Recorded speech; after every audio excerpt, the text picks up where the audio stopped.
Nargis and Bernard.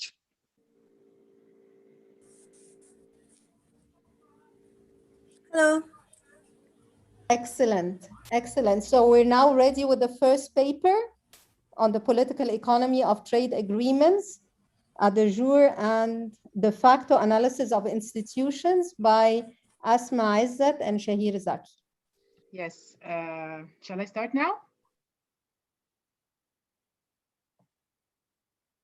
Yeah, can you hear me? Yes, please, Asma, start. Okay. Okay, so welcome everyone. It's a pleasure to be with you today, presenting my paper with my co-author and my colleague Shahir Zaki on the political economy of trade agreements, a de jure and de facto analysis of an institution. It was an interesting piece of work to work with Shahir on trade, and because I'm specialized in institutional economics, so it was a mix. So to get it short, our main objective of this paper is to examine the effect of the quality of institutions on whether countries would be eager to join a trade agreements or not, from a de jure and a de facto perspectives, with a special focus on the MENA countries. For the de jure effect, we try to analyze how the quality of institutions would affect the likelihood of joining a trade agreement or not, and whether joining a shallow or a deep trade agreement.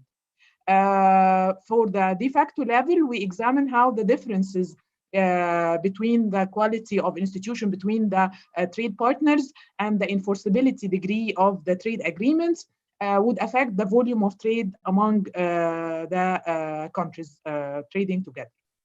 So this is the outline, the points that will be tackled in this presentation. I'll start with a quick look on the theory and literature on this issue, then the main contribution of this paper, some stylized facts, the methodology, data sources, results, and I will finalize with the conclusion and next steps afterwards. So as it's very well known that institutions are considered among the main determinants of economic performance, and also according to literature, they are also argued to impact economic cooperation among countries. And it was shown in literature that democratic regimes are more likely to get into economic cooperation compared to the autocratic regimes. This is mainly is explained due to the main causal link for this was the electoral accountability, because political leaders in these democratic regimes would tend to engage in such international cooperation or economic cooperation to give the voters a signal that they are very eager to implement welfare-enhancing policies in contrast to rent-seeking activities. And also this would increase their credibility and their commitment compared to other regimes. So the political leaders in democratic regimes or in any regime, they try to use the tool of international cooperation to increase the probability of remaining in office or be re-elected, because they could be sanctioned or voted out of office if they fail to keep their promises of cooperation. Also, on the other hand, countries would choose to go into economic integration because they would like to have larger markets and to achieve economies of scale in production. So, in doing so, institutional quality would affect this, because if the institutional quality is high, this would increase the probability of joining a trade agreement, because if we have a high quality institution, this would enhance the transparency, the quality of information available, and it would reduce the transaction cost of negotiating and forming and enforcing such trade agreements. Also, on the other hand, institutional quality does not only affect the probability of joining trade agreements, but also it affects the compliance. If the countries go into trade agreements or economic cooperation, for example, they affect their compliance with these agreements. So literature in this issue, they argue that democratic states are more likely to comply with international agreements compared to non-democratic ones. Again, by resorting to the explanation of democratic elections and electoral accountability. But even in democratic regimes, the compliance differs from one democracy to another, because between different democracies, still the rules according to which they choose their leaders is different. So, for example, Rickard in 2010 in his paper, he found that governments in countries with majoritarian electoral rules and or signal member districts tend to violate the GATT or WTO agreements more than those countries in using proportional electoral rules or multi-member districts. So from here, we try to see how our main contribution in this paper came from this theoretical framework that we want to see what would be the effect of difference in institutional quality on the membership in different trade agreements, whether countries would go for shallow or deep ones, and how, if trade agreements are signed, how this would affect the compliance or the enforceability of these trade agreements, how it would affect the trade flows or the trade volume between the trading partners. So the main contribution is here that we focus on two perspectives, the de jure and the de facto, as mentioned earlier. Not only one of them as was done in the previous literature. Also, we show how the enforcement of different provision affect trade flows, and how is this enforcement is affected by the institutional differences between the trading partners. So to have some insight about the data about trade agreements, this figure shows that the cumulative number of trade agreements over time is increasing, with the trade agreements of more than 20 policy areas dominating over time, followed by those having 10 to 20 policy areas, and the ones with less policy areas is getting decreasing over time. So, so there is an increase in number of trade agreements. So whether institutional difference would explain this or not, we will see. Also here, we are having a look on the difference between the policy areas that are covered and the ones that are legally enforceable in 4 countries, which are Egypt, Morocco, Jordan, and Tunisia. The pink bars are the one for the policy areas covered, and the green ones are for those who are legally enforceable. And we can see that, of course, in all the 4 countries, the ones that are covered are much higher than those who are legally enforceable. But the main or the major difference between the two is in the trade agreements between the EU and those countries, because actually most of these agreements focus only on trade tariff reduction rather than other policy areas. Also, to have a look on the institutional performance of our sample of countries, these are some institutional indices measuring the democracy, control of corruption, government effectiveness, and rule of law in the MENA countries. And as the score of each of these indices increase, this signals high institutional quality compared to lower scores.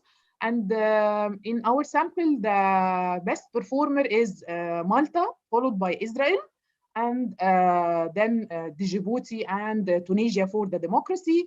And for the Gulf countries in the World Governance Indicator, they are following Malta and Israel. And for the worst performers, they are Iraq, Syria, and Yemen. Because, of course, most of these countries are facing political instability lately. So we try to test our hypothesis or to test the main objective of our paper using 3 steps. And we follow the Mansfield and Pierre et al. Papers in this regard. And we try to test it in the first step, that we try to see how institutional differences affect the likelihood of joining a trade agreement. And for this end, we run a multinomial model as far as it's represented here. Our main dependent variable is agreement. It is a categorical variable that takes 4 values. Each value represents one type of trade agreements. The first one is the free trade agreement. The second is custom union. The third is a free trade agreement and an economic integration agreement. And finally, custom union and economic integration agreement. So since FTA and CU custom unions primarily focus on tariff reduction, we consider them as shallow agreements, while the other 2 types, we consider them as deep agreements, as they include other provision related to trade policy in general. As for the independent variables, we have the POL diff. It is the absolute differences in institutional quality using the 4 measures that we have presented now in the table: democracy, government effectiveness, control of corruption, rule of law. And for the eco-diff, it is the absolute differences in the gross domestic product between the exporter and the importer. In the second step, to examine the effect of joining and enforcing an agreement, we adopt a variant of the gravity model, where we include as independent variable a variable for agreement, whether it signifies whether the 2 countries trading together are signatories of any trade agreement or not, and the absolute institutional differences under the name POL diff again. Another variable for the enforceability of the trade agreements, we measure it by using 3 variables. We use each one at a time. The first one is a dummy related to the provision falling under the current mandate of the WTO and subject to some form of commitment in WTO agreements when legally enforceable. The other one is those for the obligation outside the WTO, and the last one is the sum between the 2 previous variables. The last step that we want to account for selection bias here, and we would try to see, since trade agreements there will not be enforceable unless they are signed, so we run here a Heckman 2-step selection model to control for selection bias. In the first stage, we examine how political differences, or here we call the institutional quality differences between the trading partners, affect the likelihood of signing a trade agreement. We focus on all agreements in general and also on the shallow ones. In the second stage, once the trade agreement is signed, we see how the enforcement of this agreement would affect the volume of trade between the trading partners. And in this step, we include 2 interactive terms. The first one between the absolute difference in political institutions and agreement variable, which signifies whether the agreement is signed or not. And the second one is an interaction term between the enforceability variables with the absolute difference in political institutions. We use different sources for our data, like the World Development Indicator for the GDP. For the institution, we use the World Bank Governance Indicator and Policy IV and Database of Political Institutions. The trade flows, we use the Comtrade. For gravity variables, we use the data set compiled by CEPII.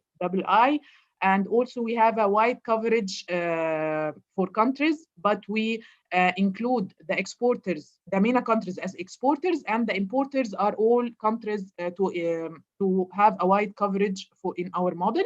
And our period of analysis is from 1995 till 2015. Here, the results of the first step, we can see from the first row of the model that all the coefficients of the absolute differences in institutional quality or political differences has a significant negative impact. So this signifies that as the institutional differences increase between the trading partners, this reduces the likelihood of signing any trade agreements compared to a free trade area. So this goes with our hypothesis that we mentioned in the beginning, that as the institutional differences increase, this would reduce the likelihood that countries would go into economic or international cooperation or economic cooperation. As for the differences in economic performance, the differences between the GDP between the trading partners, it has a positive significant effect. So as it increases, this would increase the likelihood of signing a more deeper agreement compared to free trade areas. In the second step, here we run our gravity models, and again, in the bottom of the table, the second half of the table, we can see again that the political differences between the trading partners would affect negatively the trade volumes between the trading partners, because coefficients are significantly negative. But Again, if the political differences is getting larger, this would also, their effect on the trade volume would be larger in shallow agreements. If countries go into a shallow agreements, the differences in institutional performance would affect negatively in a larger extent on trade volumes. Then on the enforceability, we can see that enforceability variable by any measure that we use, whether the general one or the WTO or the terms outside the commitments outside the WTO, all of them has a positive significant effect on the trade volume. So as the trade agreement is more enforceable, the enforceability degree increase, this increase the trade volume between the trading partners. But this effect, this positive effect tends to be lower or decrease if the institutional quality between the countries is getting, the differences between the two countries is getting larger. In the Hickman two-step selection model here, in the Hickman selection model, we see here that, again, the political differences has a negative in the second column of each. We have the second column, we have the first step where we see the effect of political differences on the likelihood of joining an agreement. And still, again, it's significantly negative. So if political differences increase, this would reduce the likelihood of joining a trade agreement. But once if a trade agreement is signed, we can see that the enforceability degree affects positively the trade volume. And this, again, support what we have reached before.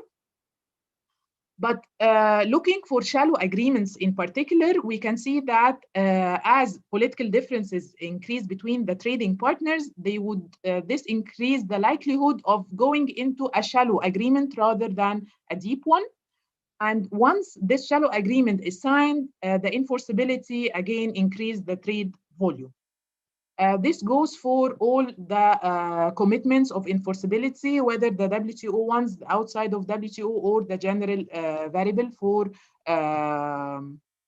enforceability. So our main conclusions here, or the empirical finding of this paper, they show that the larger the difference in the quality of political institutions, the less likely the country sign a deeper trade agreements compared to the more shallow ones. And the more the agreement is enforced, the greater the positive effect on trade flows. And this holds for all the enforcement of the aspect related to the WTO and those not related to it. The third result, that the larger the institutional differences, the lower the positive effect of enforceability on trade flows.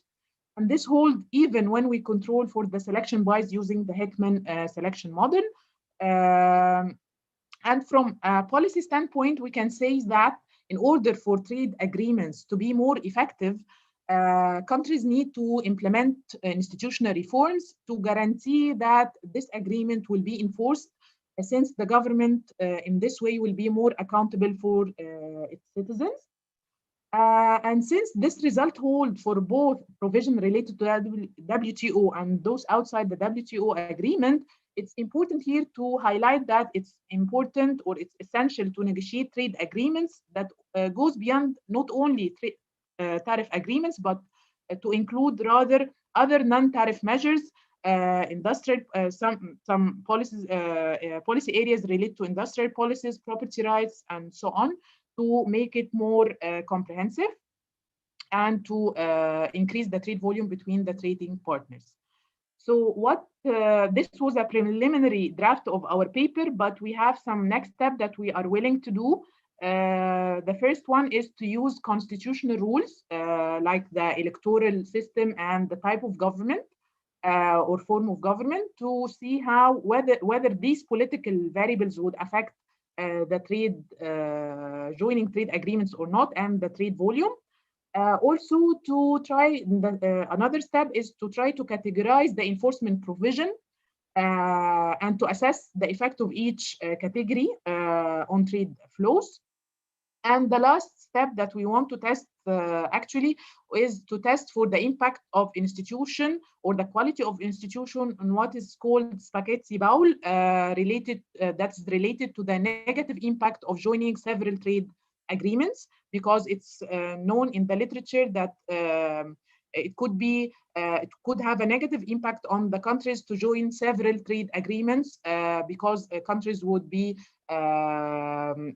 distracted by different rules and policy areas. So the compliance with these agreements would be less in case they join rationally or without rationality these trade agreements.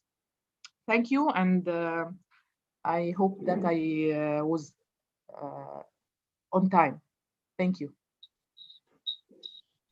Thank you, Asma. Should I interfere, Dr. Shireen, or not yet? Or Yes, please go ahead. Yes, please. Okay, Please I go have ahead. 5 minutes because Yes. we exceeded the time, so I just want to make sure. Okay, thank you, Asma and Shahir, for the paper. It was very interesting to read. I like it, and the comments I'll say now are more to develop it further in the right way, based on my opinion. It's an interesting, good idea, yet it is very confusing when interpreting the results. And I had to read each sentence more than once just to understand, and in many cases didn't get the meaning. You've been using several concepts that actually can confuse the reader. For example, you mention you intend to measure the impact of homegrown institutions on joining trade agreements and compliance with it.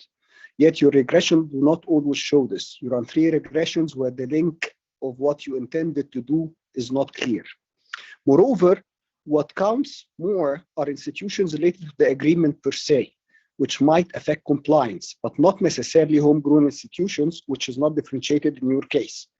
Taking it from a legal perspective, as we all know, international agreements supersede or overcome the national institutions. So if I have joined a free trade area, for example, then and I already signed this as a government and it has been ratified, this means it is more stronger than a law. So in many cases, I felt lost. What are you measuring? Are you measuring only homegrown institutions, which can be easily circumvented or changed by a regional or an international agreement?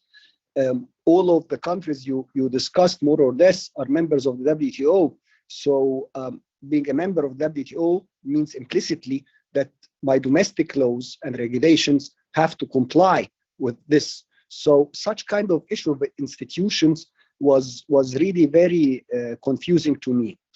In many cases, you described shallow agreements as free trade areas and customs unions, whereas the rest are deep agreements. This is not true and not right and not clear, because we all know that FTAs can be deep. There are deep FTAs and there are shallow FTAs. So taking this distinction, saying that free trade areas and customs unions are the shallow ones and the rest of the agreements are the deep ones, is a wrong distinction and can just destroy all your conclusions. And we even have the new wave of DCFTAs with the EU, which confirms that free trade areas can be deep. So the distinction is wrong in that regard. In the paper you mentioned, for example, and Asma mentioned it towards the end, the issue of spaghetti bowl of Bagwati, Gbcs Bagwati, and you're referring it to the rules of the agreements, whereas when he mentioned, and you say it in the paper, but you just extend it, he focused on rules of origin. So taking it further and say it has to do, the spaghetti bowl has to do with the rules of the agreements is not very clear to me. The model is not clear to me in many respects, and even I thought it would be clear from the presentation. I really got confused.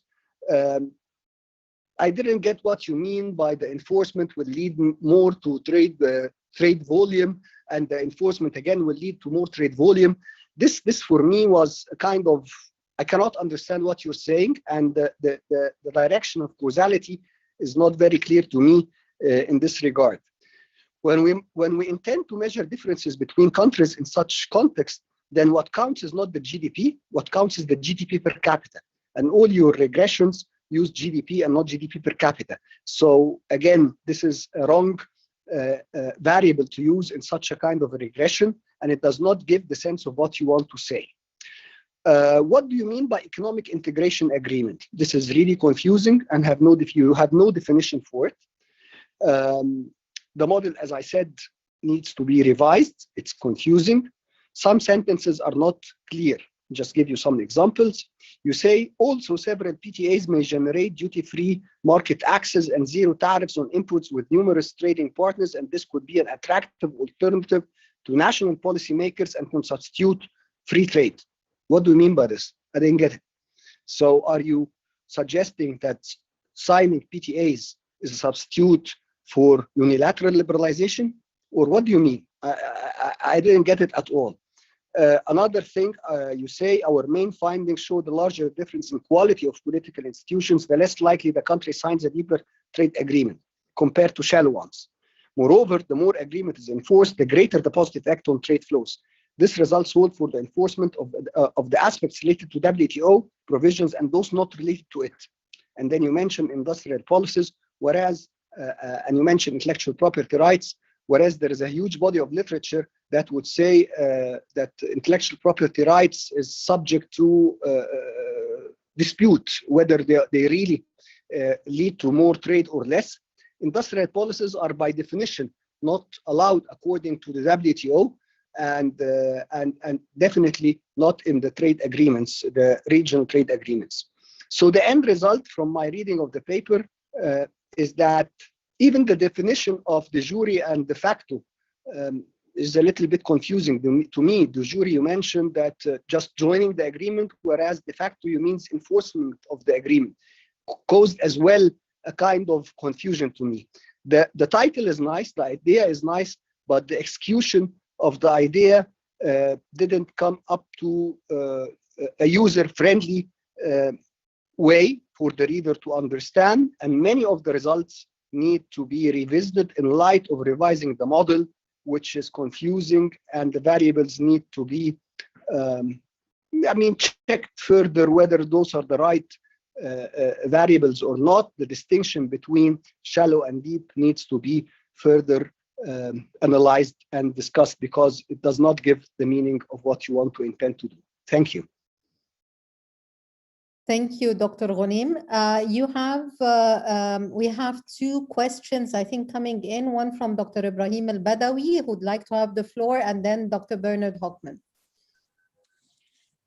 Thank you very much.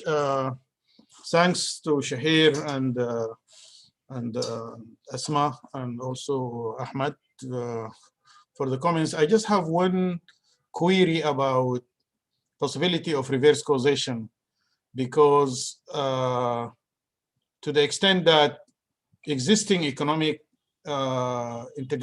economic relations, such as bilateral trade flows and investment and so on, might actually be one of the determinants of the decision to join an agreement between two countries. And my casual, quick kind of review, it seems to me like you did not control for this. And therefore, when you come to the last performance equation, either the equation might be misspecified, or if you include, in the decision-making equation, somehow you need to identify the true effect of the agreement. If this reverse causation is one of important. But I have to confess that I didn't have a chance to read the paper very carefully, but I just wanted to highlight this as a potential problem as well. Thank you. Dr. Bernard Hockman. Hi, yeah, thanks. Just 2 points. One is on the terminology, and I guess it also relates to the way you're estimating this.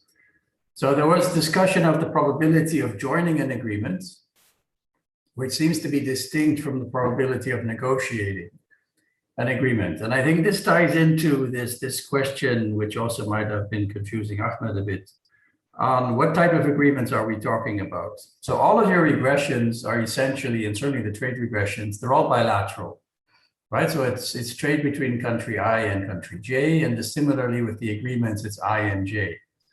But a lot of agreements have more than 2 members, right? So one question is, how do you deal with that?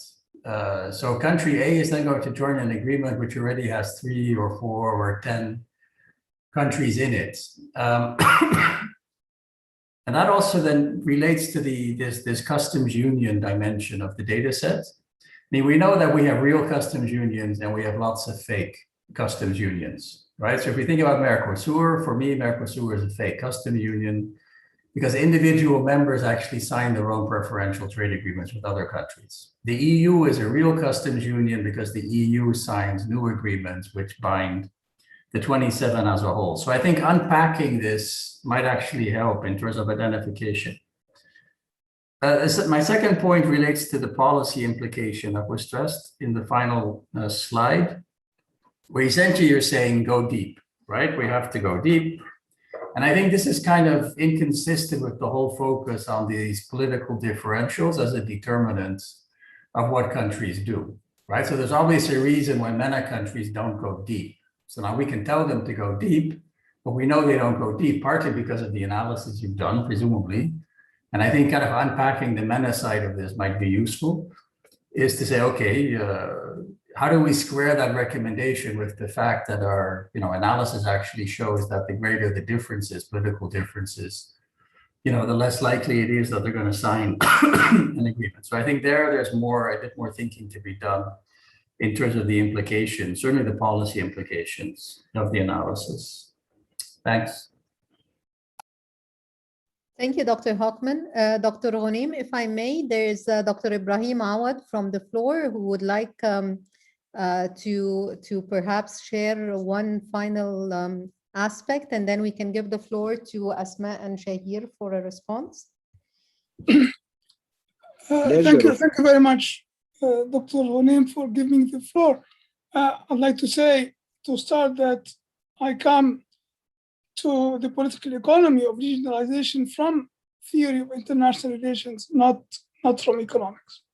So, but Dr. Hockman has already raised the question about whether this is about bilateral agreements or multilateral agreements. This was my first question, but my second observation is about the relationship between democracy, institutions, and joining agreements. And if we talk about joining, then we should also talk about leaving agreements. We have 2 schemes starting in the late 1950s and early 1960s. The European Free Trade Association, as opposed to European Economic Community, European Community, European Union. The members of European Free Trade Association left it, one after the other. Among the founding members are Austria, Denmark, Sweden, Portugal. They left it and joined the European Community, which later became the European Union. So I think that this is probably talks to the importance of institutions. But more than that, I think that growth in trade is related to more than trade. The issue is that trade agreements are not sufficient for trade to grow between parties to a regional integration scheme. So the larger you talk about deep agreement as opposed to shallow agreements, but we should also talk about the expansion, horizontal rather than deeper in trade or shallower in trade.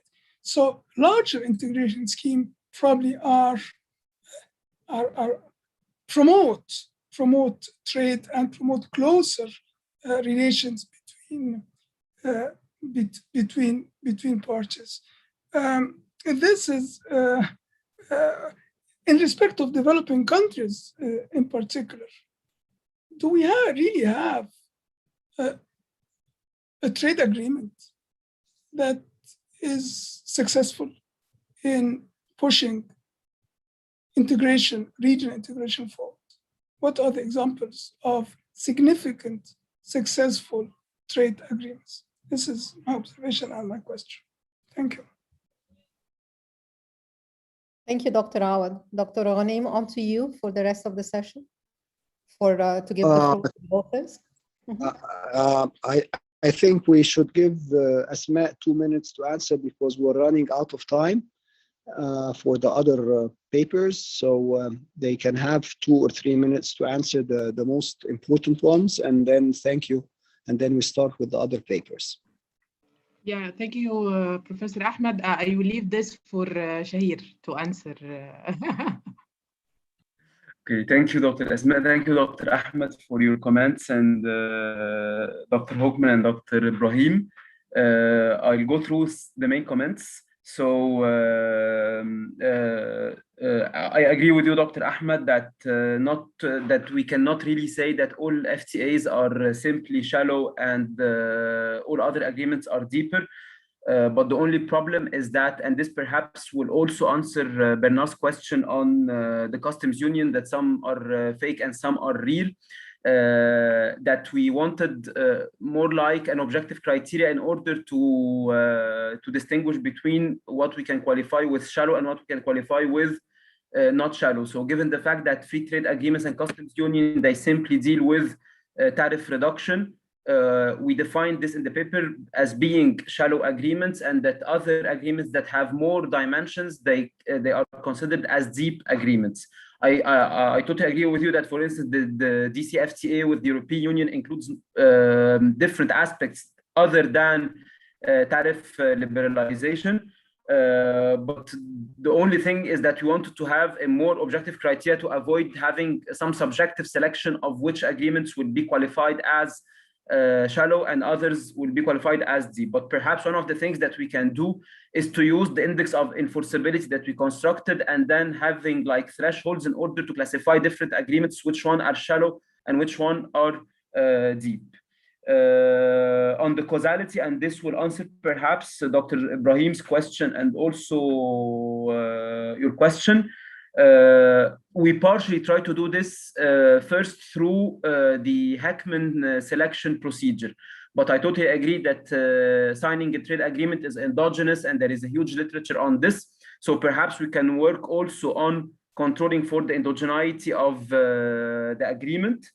On Bernard's question, I don't think that we have any data on negotiations. So we just have whether the country is a signatory country or not.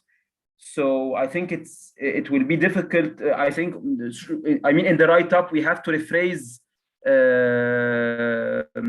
our paper, because we use a lot the word, the probability of negotiating. We're not measuring negotiation. We're measuring the fact that the country is has already signed the agreement, because we don't have any data on the negotiation phase itself. I agree also with you that perhaps it will be important to measure this domino effect where we have the number of number of countries that are already members of the agreement. And I think this can be done with the data that we have. Finally, for Dr. Ibrahim's Awad question on on this point regarding the way to go, whether it's horizontal or vertical. I agree with you, but I mean, it's still problematic also, because in several cases, expanding horizontally like the AFCFTA can be beneficial, given the fact that we have a large market, but at the same time, we can be again stuck in a phase where we just reduced tariffs without really addressing the root causes of integration, and this will lead to a liberalization without a real integration. So this very quickly, thank you all, and over to you, Dr. Ahmed. Thank you for your answers, and thank you, Asma, for the presentation. And I think now we can proceed with the other papers. Thank you, Dr. Ghanem. Dr. Deinzer, would you like to step in? Sure, I can. So the next paper is by Dr. Medini and Leila Baghdadi, I guess. So I can give the floor to them. Then we will start the discussion. So you have 15 minutes. Thank you. Thank you so much.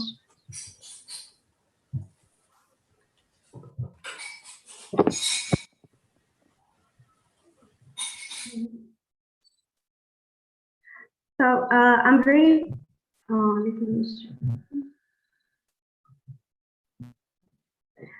pleased to present this work addressing the impact of COVID-19 on Tunisian imports.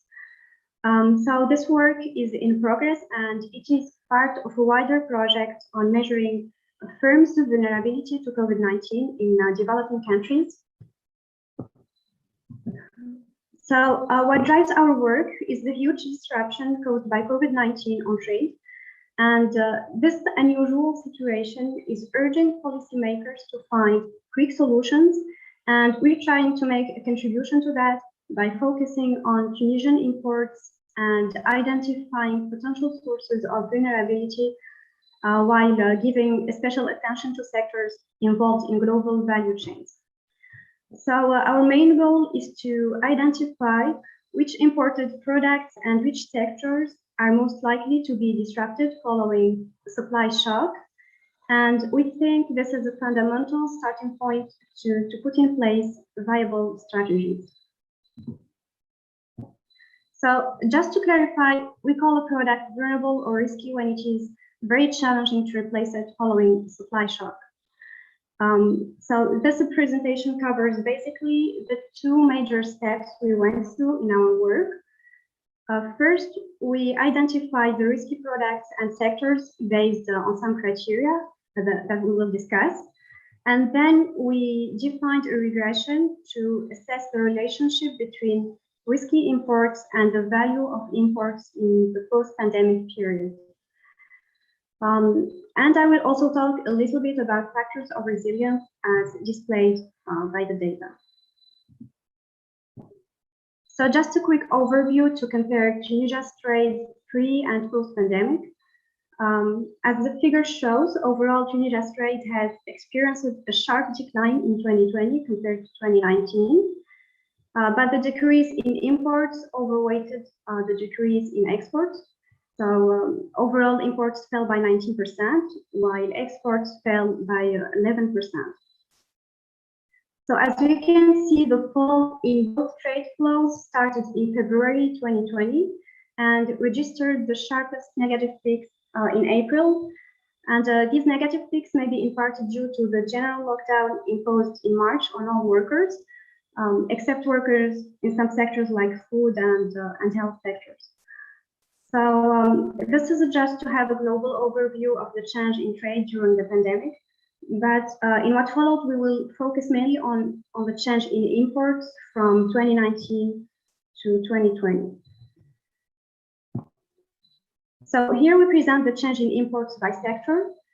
We notice that all sectors experienced a significant drop in 2020, except the agriculture sector, which recorded a single drop of 21% in the second quarter. But overall, the agriculture sector shows 13% increase in imports, but we still cannot make a final conclusion as to whether this increase is due to an increase in demand or to an increase in prices. So we'll be talking about sectors participating in Gbcs.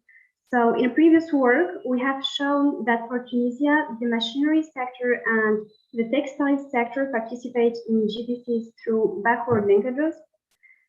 And on the other hand, extractive industries participate in Gbcs through forward linkages. So from this figure, we notice that the supplies of sectors that participate in backward Gbcs were heavily impacted since the first quarter of 2020.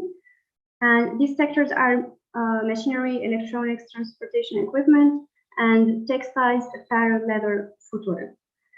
As an example, the machinery sector suffered a reduction of 21% in the first quarter, then a reduction of 39% in the second quarter, and this difference was reduced to 18% and 13% in the third and fourth quarters, showing that the sector was relatively able to secure its sources of supply starting from the second quarter, but it remains largely vulnerable to shocks. Also, we know that the sector, machinery, electronics, and transportation equipment is highly dependent on the growth of the automobile sector and other means of transport, for which demand has been severely hit globally. We also find it critical to track the change in imports by type of product. Intermediate inputs represent a significant share in Tunisia's imports. In 2019, they represented 86%. Although imports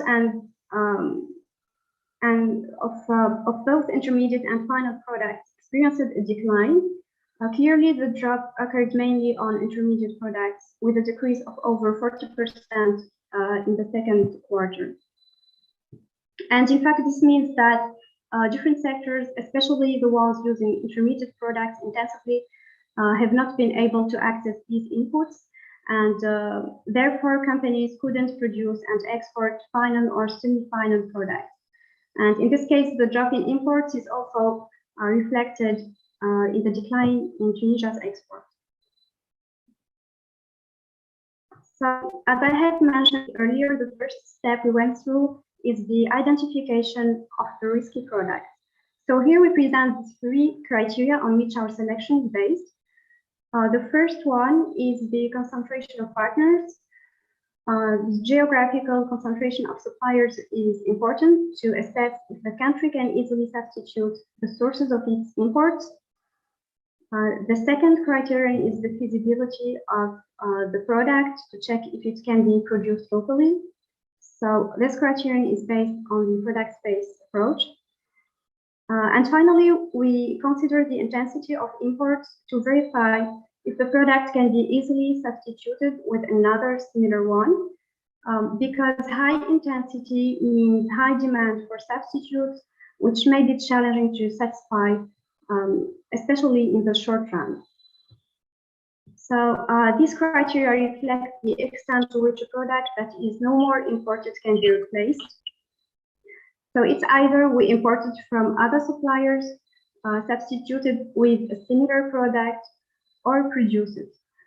So after computing the 3 measures, we group products into risky and non-risky clusters using K-means clustering.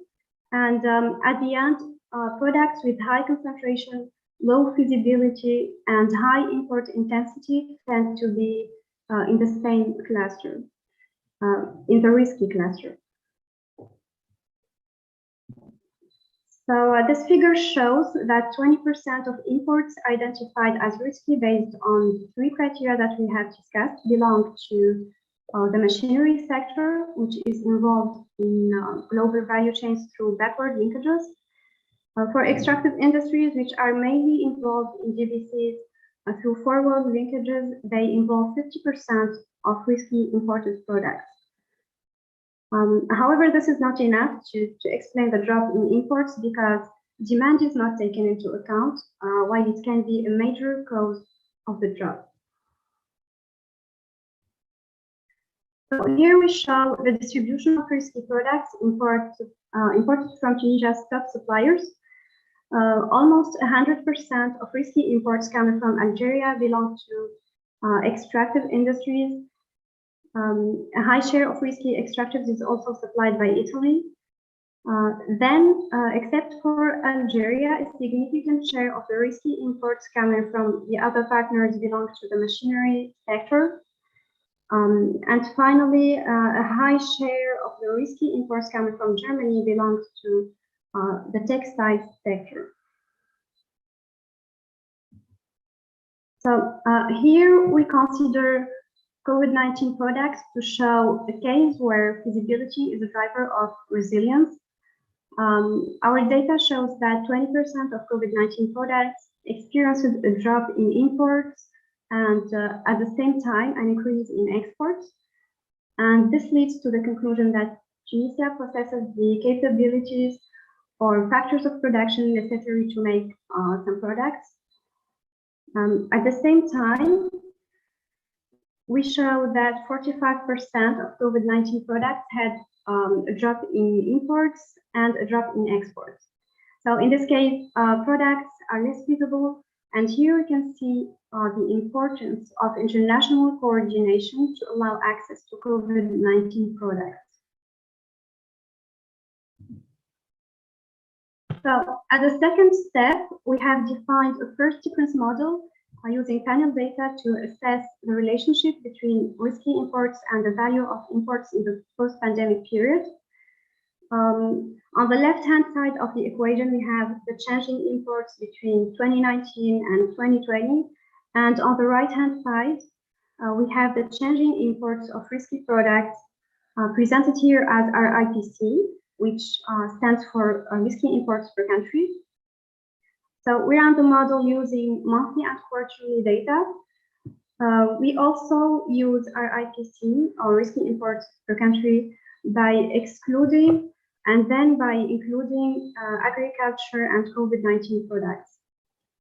So the results show that the coefficients associated with imports of risky products and medical products related to COVID-19 are statistically significant in models 1 and 2.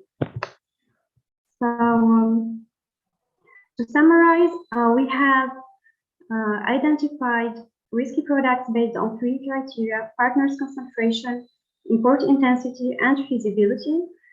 Then we defined a first difference model, and the results showed that the coefficients associated with imports of risky products are statistically significant.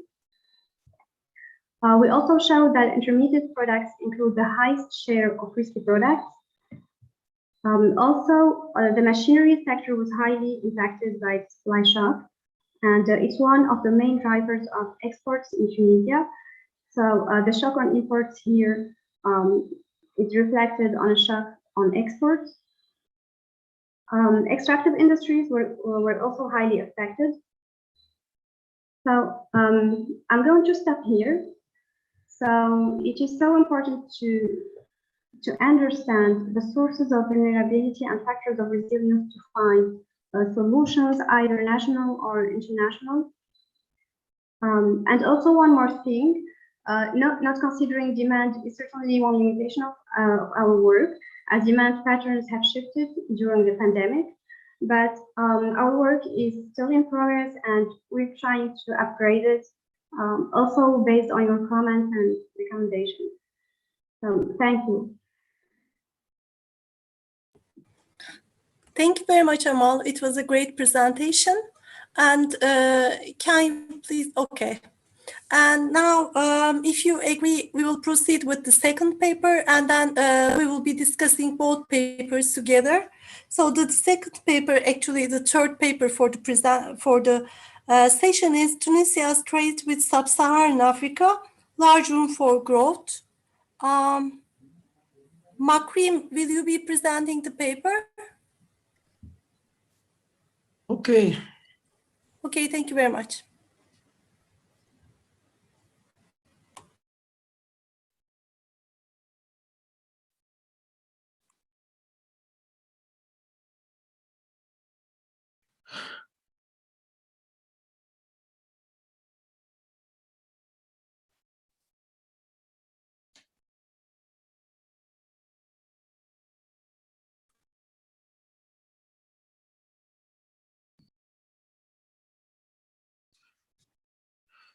Do you see clearly the screen?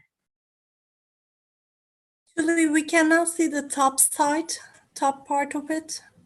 Shireen, can we do anything for this? It's the display from Makram's end. So he needs to, it's a Word document. So one way of dealing with it is at the bottom right-hand side, there's a zoom in bar if you'd like to make it bigger. And if you can get that top part a bit more to the banner, if you can, if it's not too confusing. Yeah, that's okay. better. I think that's good now. Yeah. Yeah, that's better. Thank you. Okay, Margaret, the floor is yours. Okay, I would like to thank ERF organizers for giving us the possibility to present our paper. Our paper is titled Tunisia's Trade with Sub-Saharan Africa, Is it a large room for growth? The paper is realized by Makram Tudo and Christophe Roll. The aim of this paper is to examine whether Tunisia's trade with the sub-Saharan African countries is a potential opportunity or not to revive Tunisian exports. For this purpose, we empirically investigate the main factors determining Tunisia's export flows with the SSA countries over the 1995 to 2016 period, assess export potential capacity, and determine the proper commercial direction. I will begin this presentation by a brief overview of the evolution of Tunisian foreign trade. Then I will present the econometric framework. Afterward, I will present and discuss the main results. Finally, I will conclude and give some policy implication. Let's start with a brief overview of the evolution of Tunisian foreign trade. Figure 1 illustrates the evolution of Tunisian exports and imports of goods and services from 1986 to 2017. We remark that Tunisian trade flows increased over the entire period from 1986 to 2017. Nevertheless, this increase has not been regular over time. In fact, export and import flows fell sharply in 2009 due to the global financial crisis.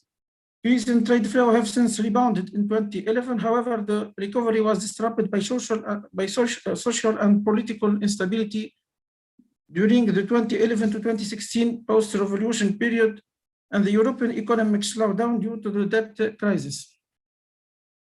It is worth noting that the rate of the growth rate of Tunisia's exports and imports have followed very similar trajectories until 2011. In 2012, imports increased by 1.9%, while exports witnessed a negative growth rate. This separation was maintained until 2017, resulting in a persistent and large trade balance deficit.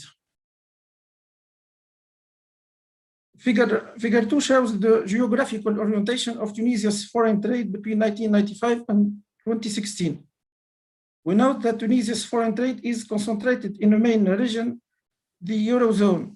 In fact, European Union member countries are Tunisia's largest trading partners, accounting for 80% of Tunisia's total trade. Table 1 and Table 2 illustrate the evolution of Tunisia's exports and imports structured by product group. According to Table 1, exports are dominated by manufactured products, whose share in total exports has been maintained around 70% over the 2005 to 2016 period. According to Table 2, the largest share of imports is also reserved to manufactured products, with a share maintained around 70% over the 2005 to 2016 period. Regarding trade with the Sub-Saharan Africa, Figure 3 shows that the trade between Tunisia and Sub-Saharan Africa accounts for only a small proportion of Tunisia's total exports. In 1995, Tunisia's exports to Sub-Saharan Africa accounted for 0.5% of Tunisia's total trade, which reached 2.6% in 2016. Figure 4 shows an impressive growth in trade flows of SSA over the entire period. This expansion of trade indicates that this region has enormous growth potential and offers huge opportunities for Tunisian export growth. Let's move now to the econometric framework. To establish our economic specification, we rely on the results of earlier empirical research using the gravity model. Specifically, we use the following global linear equation for Tunisia's exports to SSA countries. According to this equation, the exports of Tunisia to country J at time t denoted by x tan jt are said to depend on the gross domestic product of Tunisia at time t, the gross domestic product of country J at time T, the distance between the two partners, an index of institution in the importing country at time T, a dummy variable that takes one if the two partners share the same language, a dummy variable that takes one if the two partners share the same colonial history, a free trade agreement dummy, and a dummy variable that takes one if the partner country has access to C. Lambda tan J is an important fixed effect, and lambda T is a time fixed effect. The country fixed effect and the time fixed effect are used in this model to account for multilateral resistance. To estimate the model, we use Tunisia's exports with the 40 SSA countries over the 1995 to 2016 period. The model is estimated using the Poisson pseudo maximum likelihood, which permits to deal with the heterogeneity and the presence of zero trade values in the sample. To calculate export potential, we use the approach proposed by Fontani et al. 2002. The main results of our estimation are presented in table 3. We remark from this table that the coefficient of Tunisia's GDP is positive and significant. The coefficient indicates that Tunisia's exports to country J increased by 2.78% when the GDP of Tunisia increases by 1%. This suggests that the effect of Tunisian GDP on the country's export is high. This result shows also that the national GDP is heavily allocated to the production of exportable goods by Tunisia. The partner GDP has also a positive and significant coefficient. The coefficient indicates that 1% change in the importing country's GDP results in a 0.36% change in goods from outside. The distance from the two partners strongly reduces the flow of exports. The coefficient indicates that the rise in the distance of 1% leads to, all things being equal, a more than proportional drop in exports of 2.63%. This distance appears to be the major obstacle to trade between Tunisia and its partners in the region due to the poor quality of regional infrastructure. To save time, I will move directly to the variables of interest. As you see, the free trade agreement variable has a negative and significant coefficient. This result implies that Tunisia's free trade agreement with the various countries in the region have not been able to stimulate intra-regional trade over the 1996 to 2016 period. The coefficient of the quality of institution is positive and significant. These results suggest that the quality of the institution in the importing country has a positive and significant effect on Tunisian exports. The results indicate also that the institutional failure in SSA countries affect negatively Tunisia's export to this region. Concerning export potential, at the aggregate level, Tunisia seems to be reaching its potential level in SSA countries.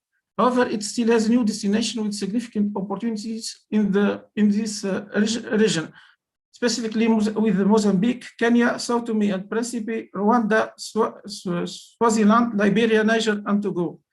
For these countries, Tunisia's market share is less than 50% of its potential. For example, exports from Tunisia to Mozambique accounts for only 2.3%.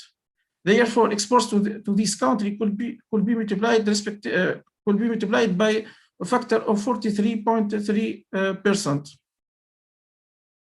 As a conclusion, we can say that geographical distance and institutional failure in SSA countries are the major obstacle to trade between Tunisia and its SSA partners.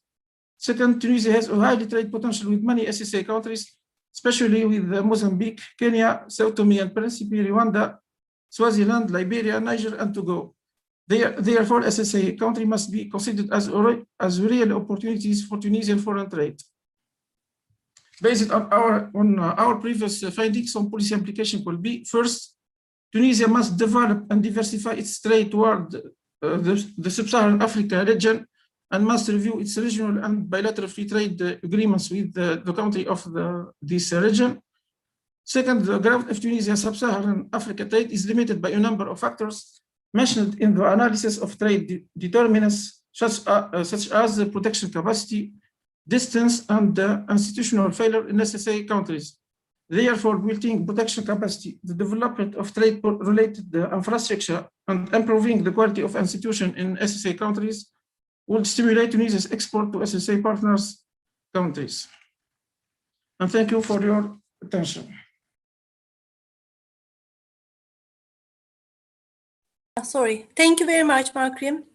Can you please close your sharing screen?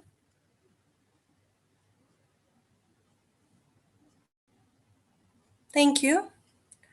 So let me proceed with the first paper's discussion. Oh, I am trying to open that. Okay.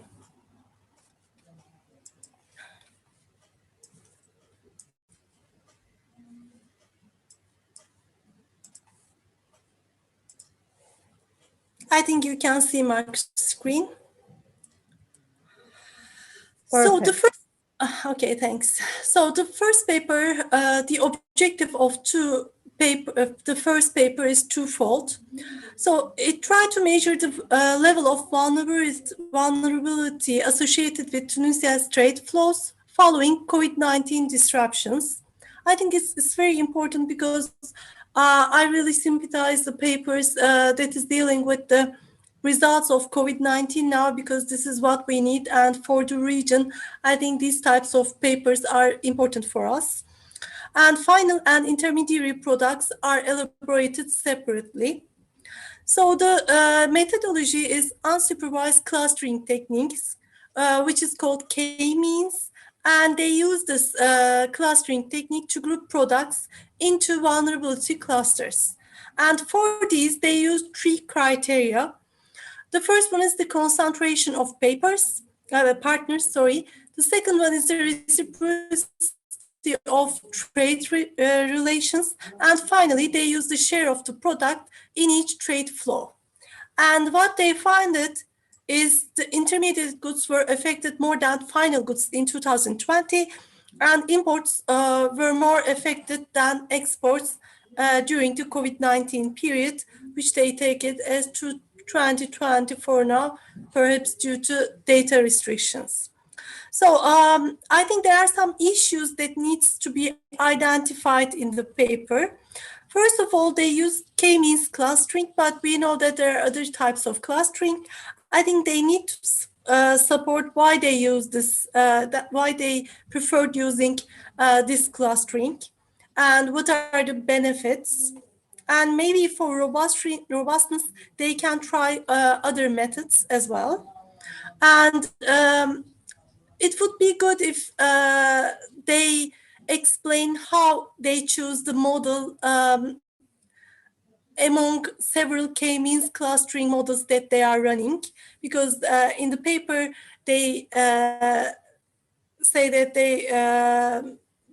there are many models that they tried, but they choose the particular one, but we don't know which kind of models they tried and which one they choose and why they choose.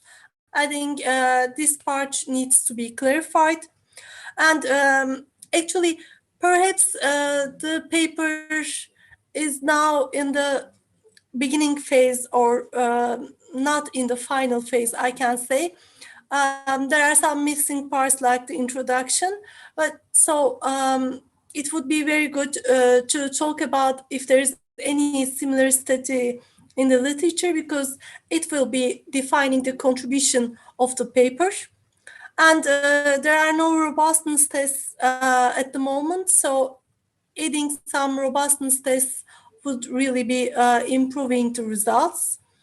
And there is no discussion about how exports and imports behave in 2015 to 2019 period, but they use these periods as the base period to compare it with the COVID-19 period. So, I mean, like myself, someone who is not very familiar with Tunisia's economy, I think that would be essential to have an idea about 2015 to 2019 in exports-imports behavior in Tunisian economy.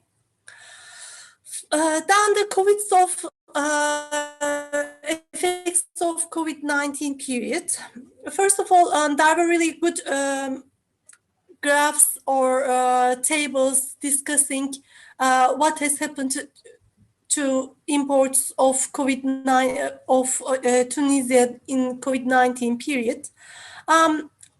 I think that would be important to see the technological distribution. In other words, what happened to low-tech industries or high-tech industries, because that's very important for the productivity part as well and for the long-run movement of trade. I think a discussion for that period would be good. And I haven't seen any data about the shares of sectors, but it's very easy to see. And I think instead of numbers, shares of sectors, if there is any effect on the shares, would be a good idea to see. And of course, any change in shares of exports partners. I mean, did they decrease the exports to sub-Saharan Africa or EU, etc.? That would be good to see. And I know that this is a very intensive data work. They worked with ages 6 distinction. So they did that with lots of data. So this means it is very possible to provide lots of information for the readers. And I would be very much interested on the analysis on the COVID-19 related essential products. So what has happened to medical equipment and other products and etc. And maybe at that moment, you can provide an analysis with what Bernard and his co-authors find about those COVID-19 related restrictions and the data that you find. And finally, are there any differences between sectoral average scores for covariates? Are these significant? Because you have provided the differences, but just that's an observation, and we cannot see if these differences are significant or not. Maybe a formal test would be a good idea. And finally, there are some data limitations that has already been discussed in the paper, but there is no explanations or data analysis about those limitations, but they can affect the results. For example, they say that the goods are both that are both imported and exported for each of the 6 years are selected.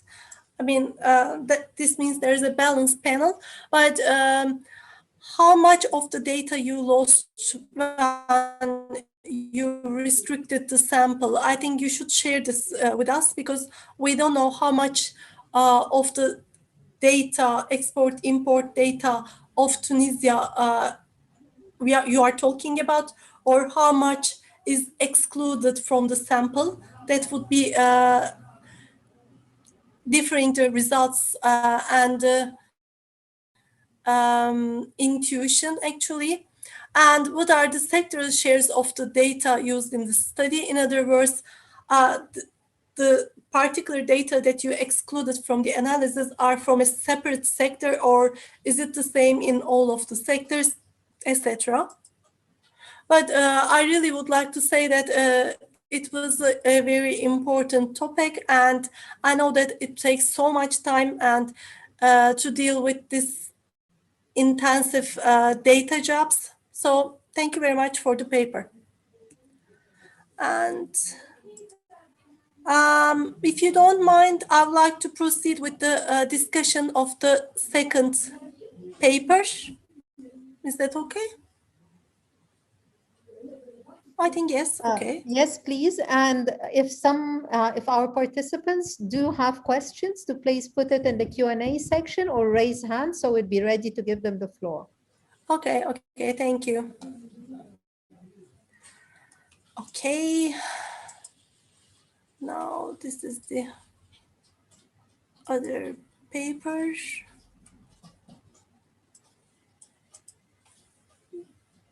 You can see it, right? No. No, we can see the website. Okay. Sometimes it makes it, I'm sorry. Is that okay now? Yes, yes, perfect. Okay. Okay, thank you. So this is my comments for the second paper. Again, once again, I'll start with the summary. So this paper is analyzing the main factors determining Tunisia's export flows with sub-Saharan African countries. And they are evaluating the export potential capacity of Tunisia with 40 sub-Saharan Africa countries. They use an augmented gravity model, and they cover the period 1995 to 2016 period, and they use the most common methodology in the literature, which is the PPML method. And what they find is that the major obstacles are geographical distance and institutional failure in SSA countries, and Tunisia has a higher trade potential with many SSA countries, and they provide a table for that, which I think is essential for the policymakers as well. Their motivation is that the major trade partner of Tunisia is the EU. Actually, before the 2008 global financial crisis, we see in the figure that it's around 85% of Tunisia's exports or trade partner is EU, but then the ratio declines. And this means there is a need for market diversification to balance the risks, because you know, when there is a happening in a particular region, you have to diversify your risks. And SSA countries would form the export market for Tunisia is the motivation of the paper. Actually, I think both in the motivation part and during the analysis part, there are additional discussions necessary. First of all, there's nothing about global trade slowdown, but the period is 1995 to 2016, which covers the period of global trade slowdown and what are the effects, what has happened in Tunisia about it, what has happened to the trade partners. There is no discussion about it. And if we are talking sub-Saharan Africa countries, I think demand side is important, because in the paper you say that for some of the countries, the trade can be tripled or it may increase by 10 times. But I would always be cautious in that part. I mean, is there any demand side problems that would be restricting it? I know that you're talking about the potential, but that is the policy part that needs to be discussed. And I would love to know if there is decline in exports in particular sectors, because that is what we see in the figures. We see that for some sectors there is a strict decline, but for some sectors there is an increase with EU, for example.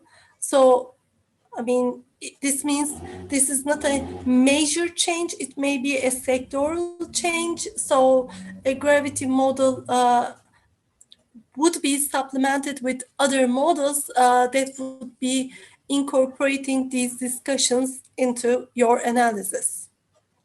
And for the gravity part, I think there are other common variables that are used in the literature now.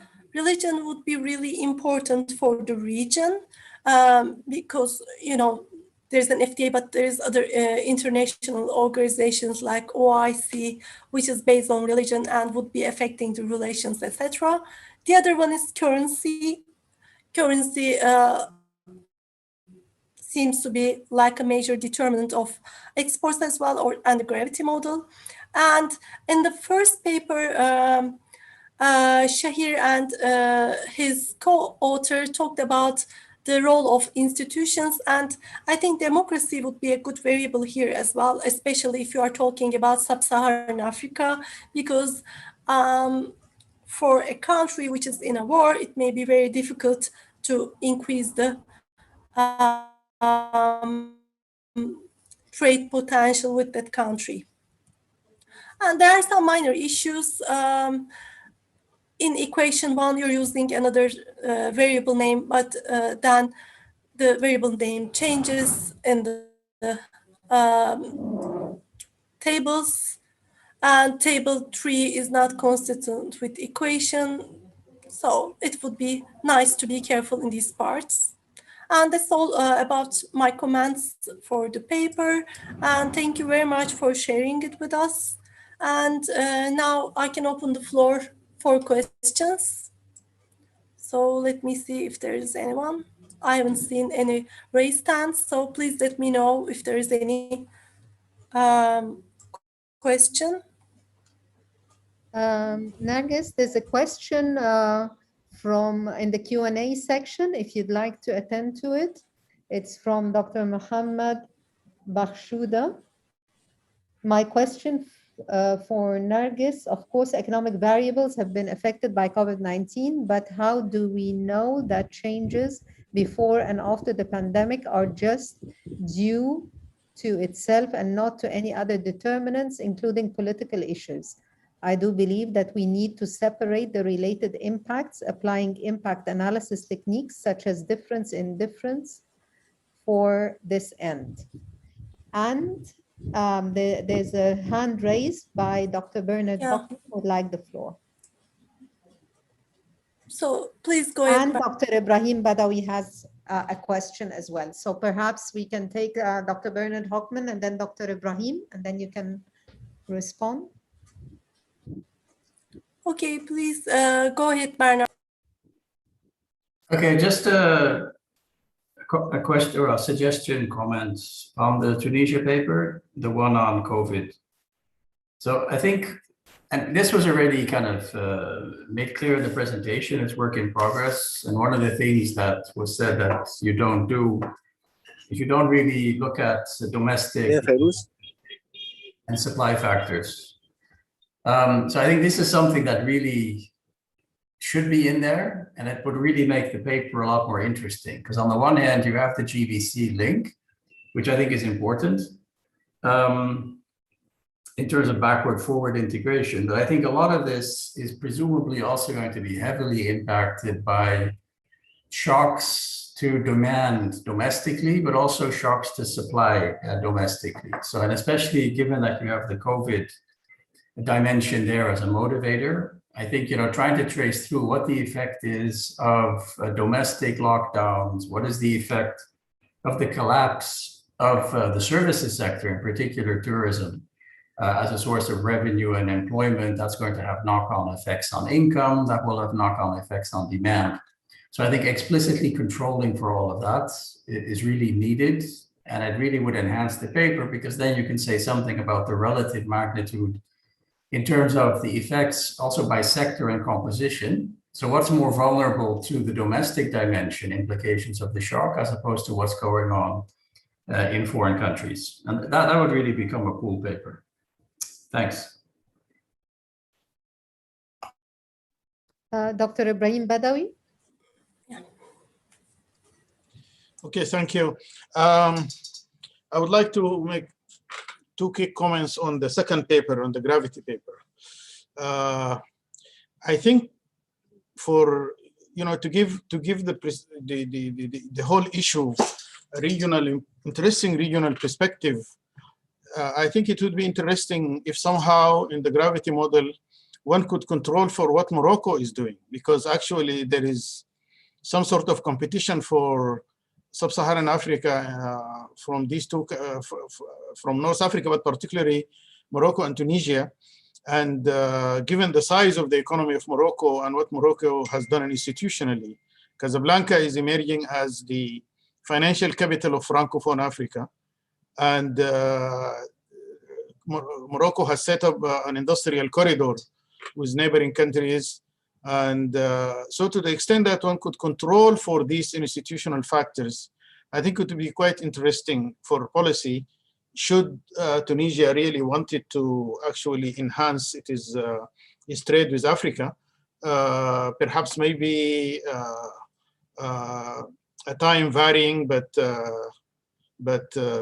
country invariant indicators like the investment, Moroccan investment, or maybe even country varying if the data is available, and also the financial flows, investment and portfolio and all these kind of things would be interesting to maybe to control for.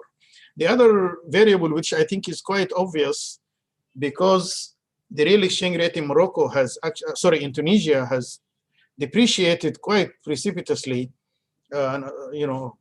partly as a result of the steady liberalization, trade liberalization.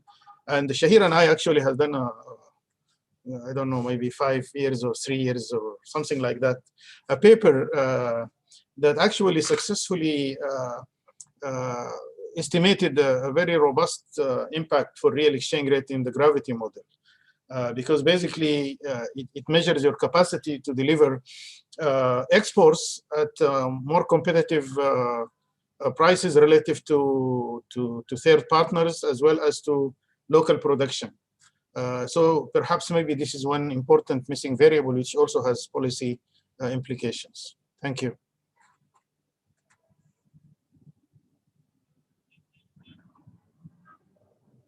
Thank you, Dr. Ibrahim. Nergis, on to you. Perhaps you'd like to give the floor to the authors to respond to the questions and your comments. Sure. Amal, would you like to continue with the this answer to the discussions? Okay, thank you so much for your comments and recommendations. Certainly, we will take them into consideration. I'm sorry I didn't mention the data we used in the presentation. So for the concentration of partners and the intensity of imports, we used CP data, and for feasibility, we used Comtrade data. So also for the literature, we were inspired by some papers that have worked on this issue previously, like the paper published by the IMF and authored by Cornieco et al. In 2017. They identified risky products based on 3 characteristics, namely the presence of central players, tendency to cluster, and international substitutability. And they also used K-means clustering to group products into different levels of riskiness.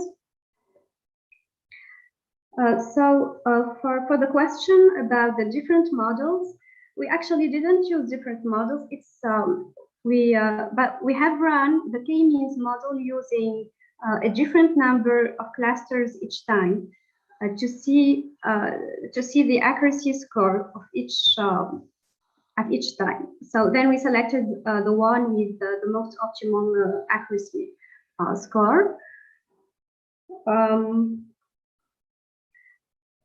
So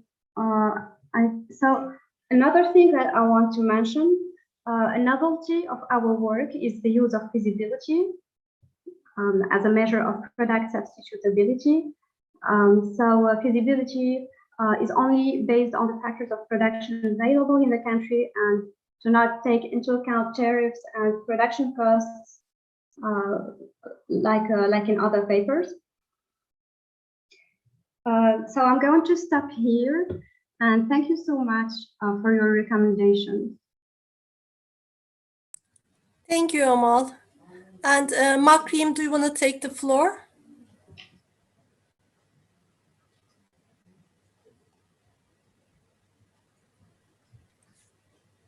Thank you, Dr. Nargis and Dr. Badawi, for your remarks. I try to answer to all these remarks. For the first remark concerning the global trade slowdown, really, actually, we controlled for global trade slowdown by using a time-fixed effect. The time-fixed effect included in the model permits to take account of the shock relative time to take account of the time-fixed effect permit to take account of the global trade slowdown. Concerning the third remark, we didn't account for the change in particular sector. I agree with you that the sectoral analysis is good and permits to observe how the results change from one sector to another. It is important also to know what is the sector in which Tunisia has an export potential and the other sector that doesn't have an export potential. Concerning the additional variable, the problem is what is the variable to choose in the model. There is many variables used in the literature to take to explain the trade. Many variables. Exchange rate, democracy, as you say, population, many other variables. The problem is what is the variable to choose in the model? Because there is many variables that can be used in the model. We have chosen the standard variable used in the literature, the variable that we have used in our model.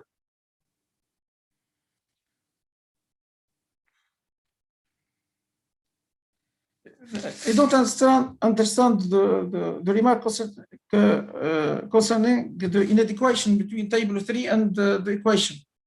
Dr. Nargis said that there is inadequation between table 3 and the equation on our model. Can you explain this remark, please? I think there is a typo in the equation. You write one variable, but in the table that's named as another variable. And under the equation, there is no explanation for one of the variables, the AS variable. That was what happened. The second remark, table 3 is not consistent with the equation, with our equation. Table 3 is not consistent. Yeah, that's because the variables are not the same. I think that's just a typo. You can work on it. Okay. Concerning the choice of the variable, as I said before, there is the problem is what is the variable, the appropriate variable to choose in our model. As I said, there is many variables used in the literature. So we used the standard variable, the variables that are used in previous literature on African studies.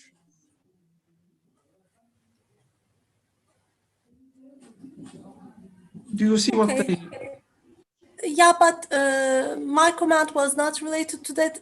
If you want, I can send you an email about it. So maybe I can explain it in an email. Is that okay? Okay. That would be really great, because I think we should be ready to move on to our final paper. Yeah, I think we are running out of time. Okay, Thank you very much for the presentations again. Thank you very much, Nargis. Thank you. And now we're ready to move with Bernard onto the fourth and final paper on the potential effects, or onto you, Bernard. Okay, well, I don't have much to say. Let's just start. So I think I saw Ahmed who's going to present. So over to you. Okay. Thank you very much, Shirin. Thank you very much. Thank you very much, Professor Hökman. Good afternoon, all. I'm really pleased to be with you in this session. Thanks for coming. So let me share my screen with you. I hope you now all see. It's a joint paper with Sevil Acar from Boğaziçi University and Erin Çelden from Kadir Has University, and we are simply trying to measure the potential effects of the EU's carbon border adjustment mechanism on the Turkish economy. Okay, so as a background information, as you all know, the EU Commission actually announced the European Green Deal in December 2019 with an overarching aim to create the first climate neutral continent in the world by 2050. So it's more than a kind of ecological program. It's also very ambitious in economic areas and social areas as well.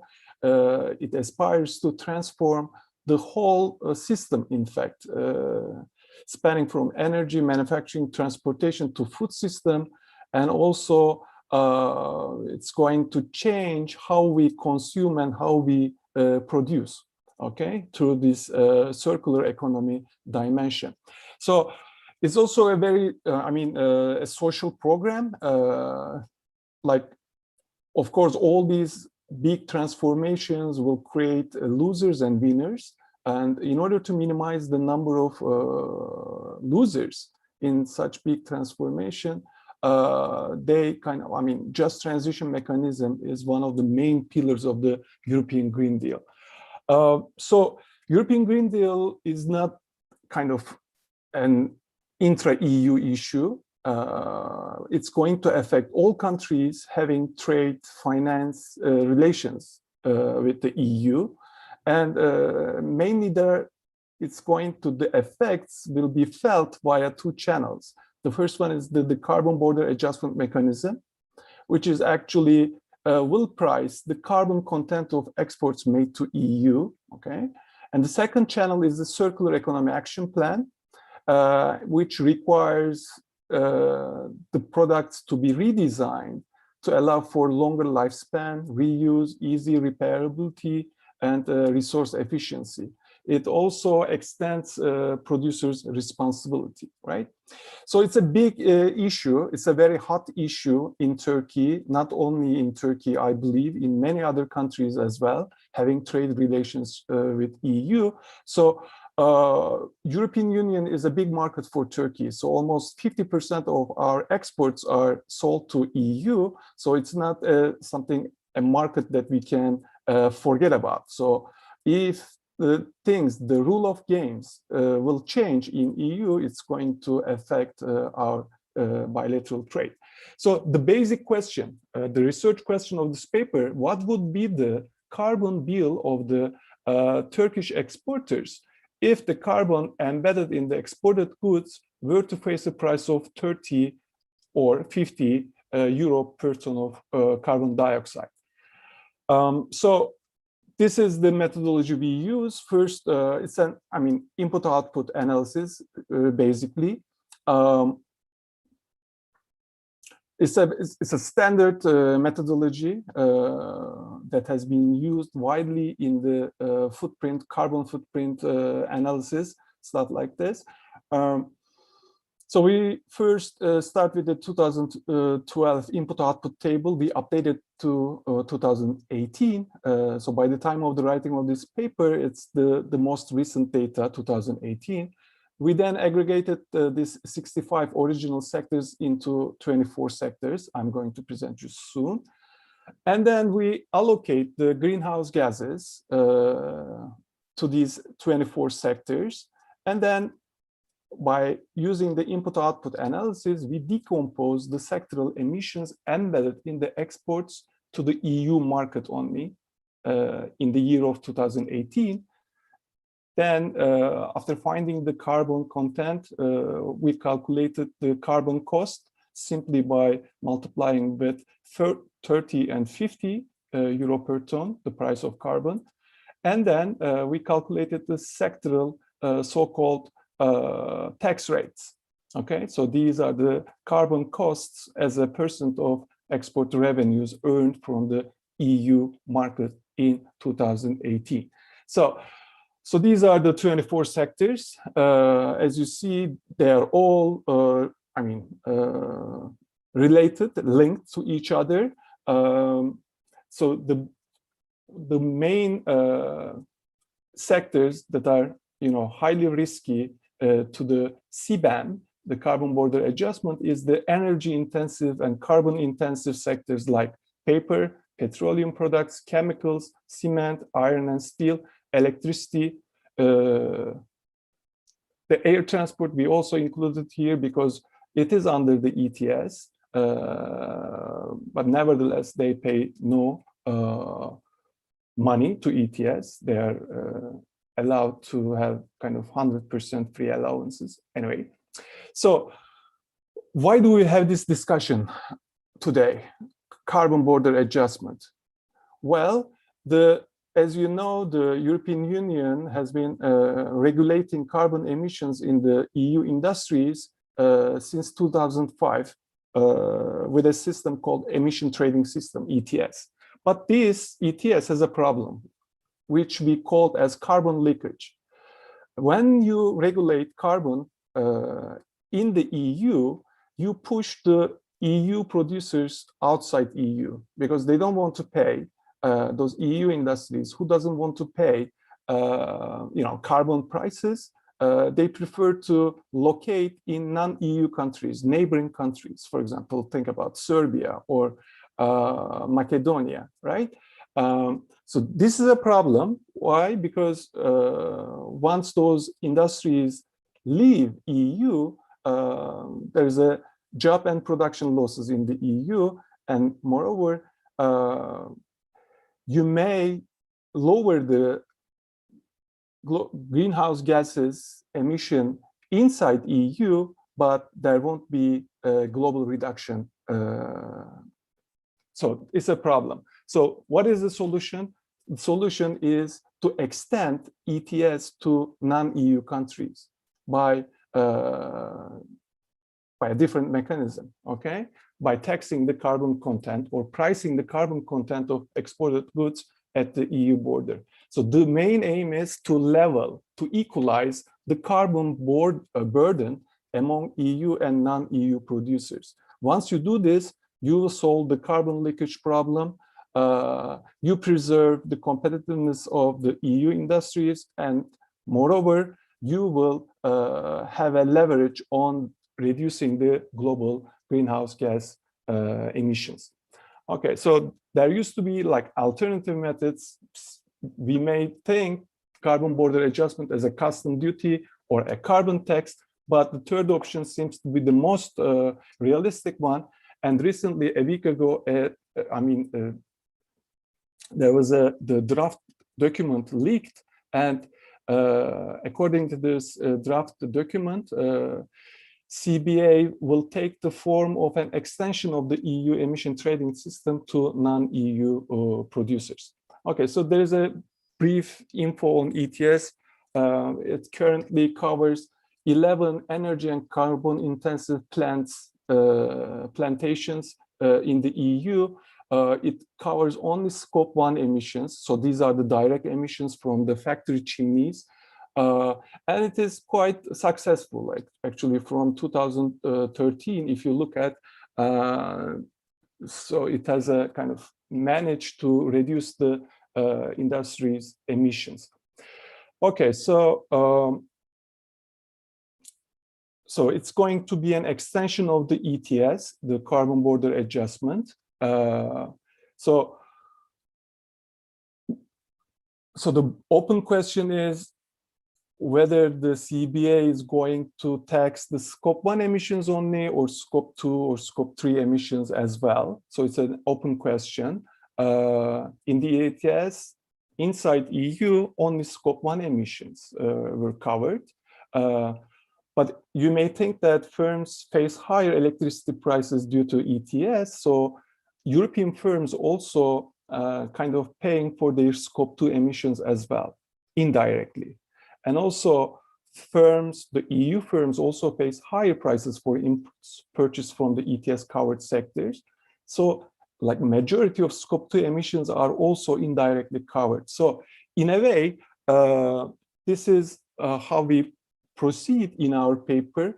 We assume that the CBA is going to tax scope 1, scope 2, and scope 3 emissions embedded in the exports. Okay. So this is the detailed of the leaked CBAM regulation. It's going to be announced soon in the coming month, mid-July. So the products, there's a very limited number of products that are going to be subject to CBAM: cement, iron and steel, aluminum, electricity, fertilizers. All countries except Iceland, Norway, Switzerland, Liechtenstein. Why are these exceptions? Because they have already, although they are not EU countries, member countries, but they still have the ETS systems linked to the EU ETS. The price will be the same. Currently, it's 50 euros per ton of carbon dioxide. And another special authority will be established, CBAM authority. Free allocation will be granted to extra EU producers as well.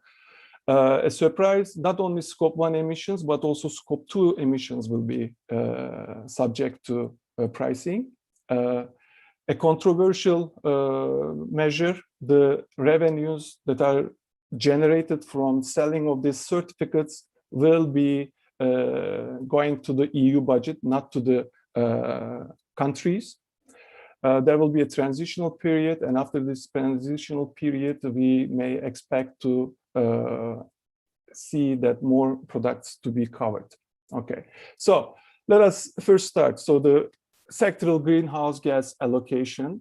We don't have this data, but by resorting to the inventory, the greenhouse gas inventories, we can kind of allocate this data. So as of 2018, Turkey emits more than 500 million tons of CO2. In EU 28, for a comparison purposes, it is around 4 billion tons, right? So economic activity related emissions are kind of this. So if you look at here, electricity is highly carbon intensive in Turkey, followed by cement, agriculture, and transportation. So a standard input-output analysis. So it's a multiplication of 3 matrices. So this Gbgs is the carbon intensity matrix, shows you the CO2 content of the per Turkish lira of worth of output. The Leontief inverse standard, and the export matrix, which only contains the sectoral exports made to EU market. So if you multiply these 3 matrices, you actually get the greenhouse gases matrix. Okay, so here I'll show you the composition of the cement industries, non-metallic mineral industries emissions, right? Resulted from the exporting activity to EU 28 market as of 2018. So on the diagonal element, this is 5.2 million tons. These are the scope 1 emissions embodied in cement exports, scope 1 emission. And the electricity row corresponding shows you the scope 2 emissions, okay, due to the electricity usage. And the rest of the gray, the rest of the columns shows you the scope 3 emissions. So these are the sectoral, the embedded greenhouse gases in Turkey exports to EU 28 market. So we are not only considered the goods export, but also the service exports as well. Let me also underline that. So in total, the exporting activity to EU in 2018 created 36.2 million tons of CO2 equivalent emissions, okay? And these are the cement. If you look at the scope 1 emissions of cement, is quite large, quite expensive, and it is one of the vulnerability of Turkish economy, actually.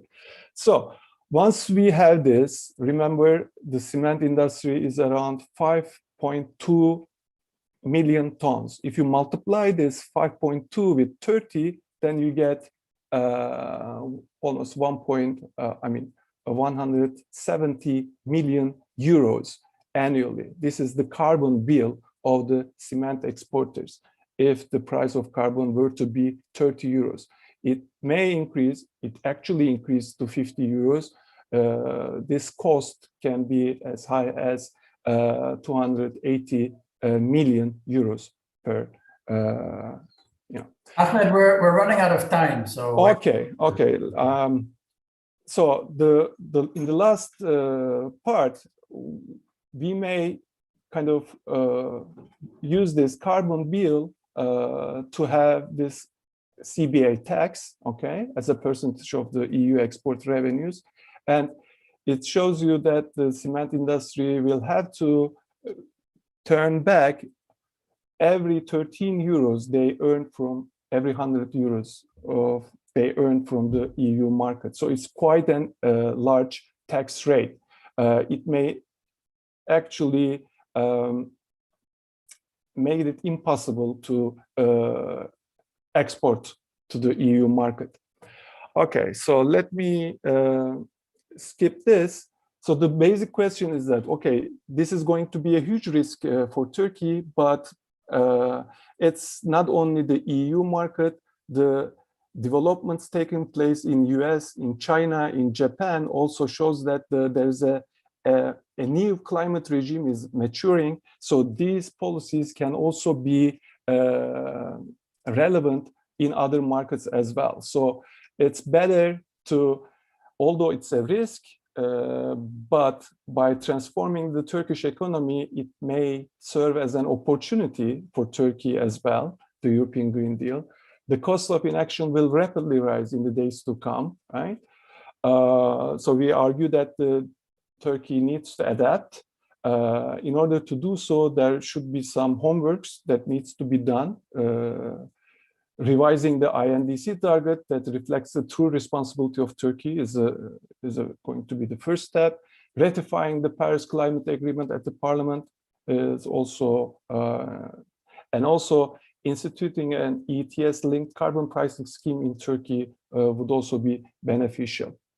Thank you very much for your attention. Great, thanks for that. And sorry for losing track of time a bit, but apparently we need to end by 6 sharp. So I guess I am also the discussant here. So I can be very brief. So most of my suggestions really relate to updating this to incorporating the recent proposal, given that the proposal is out.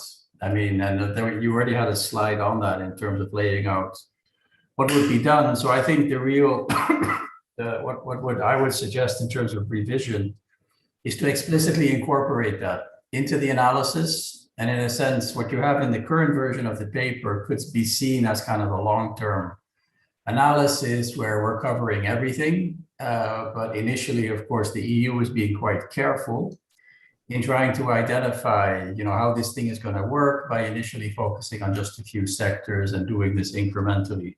So I think this incremental dimension should also be kind of assessed in the paper, in the analysis. Because once we start discounting this back, then obviously that's going to have implications for how much the total bill is going to be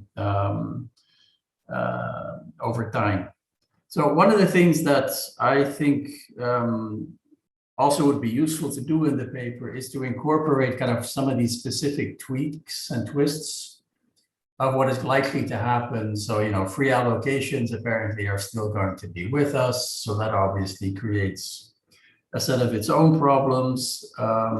It's unclear what the EU is going to do on the export side. So there again, thinking a bit about, are we going to be seeing EU export subsidies and not just EU tariffs imposed on entry of these products would be important. One of the things I would suggest thinking about, I'm not sure you can do it or want to do it, but I think in terms of policy, clearly one of the policy options for the Turkish government is to say, okay, we're going to emulate what the EU is doing, right? So we're going to become Norway or Switzerland, whatever. We will impose our own carbon tax or our own emissions trading scheme, whatever. And clearly that would take the carbon border adjustment off the table, but that would of course have implications for domestic industries. And as you mentioned in your slide, there is a lot of debate about what happens to the revenue that the EU is going to collect, right? And there's quite a few people arguing in Europe that if that money goes to the European budget, the way it is foreseen now, essentially they're going to have a much more difficult conversation with China, with Turkey, with whomever, than if they say, okay, that money is actually going to be earmarked to deal with carbon mitigation efforts in partner countries, right? So I think putting some numbers on that and kind of extracting what the Europeans are going to be collecting from Turkey, could that be invested in Turkey? You know, what does that scenario look like? Okay, I'm going to, and then the one really minor point, obviously you're dealing with 2018 when the UK was still with us. Looking forward, the UK is no longer part of the EU, so we're talking EU 27. So maybe thinking a little bit about some back of the envelope calculations as to what does that actually imply might also be useful, because after all, the UK is a big economy, even though it's a lot smaller than the EU 27. Okay, let me open it up to the floor. I have no idea how that works, but I assume Shireen will keep track of what's going on. We don't have questions in the Q&A, and I don't see any hands raised. So I think we need to give the floor back to respond for Ahmed to respond to your discussants' comments in a couple of minutes, and then we close. Thank you very much, Professor Hökman, for your very interesting comments. It's actually a part of a study. We use these tax rates in a simulation model, computable general equilibrium model, to see the effects by 2030. So, I mean, I didn't present that part in this paper. So this is quite useful for countries like, I mean, we don't have data. We are collecting emission data, production data at the plant level, but these are not made public in Turkey, okay? So I think it's still useful to see for, let's say, countries like Turkey, where data is not available, to see the immediate effect, right? To have a kind of idea which sectors will be affected most and what needs to be done. Once we publish the results of this report, actually, it kind of ring the alarm bells in the Turkish industry. So we did it kind of like deliberately, let's say, because in order to kind of shake them up, you need to kind of, you know, include all these scopes. But of course, apparently we know that only the scope 1 emissions and scope 2 emissions and only a limited number of products will be covered under the CBAM. But as you say, it's a report, and it somehow should show you the longer time perspective as well, because sooner or later, as the EU reaches the carbon neutrality by 2015, we should expect more and more products to be covered under the ETS. So thank you very much. It's very useful comments, and thanks for all listening. Very good. Well, thank you. Thank everyone for sticking around, and I will turn it back to Shireen. Thank you all. Thank you for a very rich session and a very rich discussion. Ahmed, Nargis, Bernard, it's been fantastic. Much appreciated your discussants' comments and excellent presentations. And one comment for Ahmed at the end from Amira Haddad indicating great presentation. So just to do justice to what's coming through the chat and the Q&A. With that, I'd really like to thank you, and Hoda will be in touch with you shortly to coordinate taking on board the discussants' comments and the submission for the working paper series.